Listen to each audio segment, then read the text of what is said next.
Selamat petang buat semua. Saya ada dapat DM daripada seorang pelaut ni.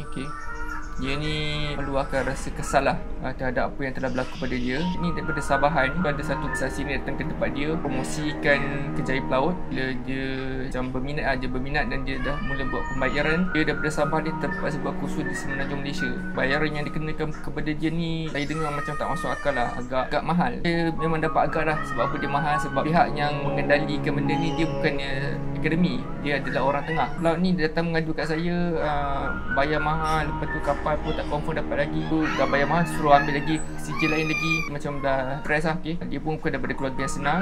Dia datang daripada keluarga yang kata mungkin lebih kurang macam kita, golongan pertengahan ataupun orang susah. Saya nak nasihatkan kepada adik-adik luar sana, bila nak jadi pelaut ni, pertama sekali kena tahu kita boleh join direct daripada akademi.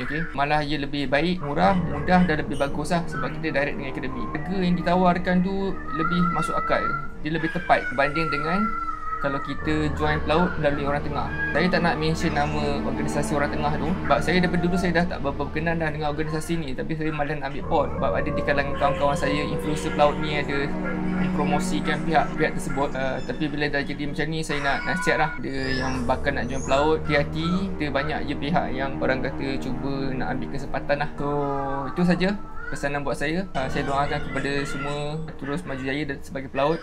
Dan terima kasih doakan saya yang semakin pulih ni, InsyaAllah.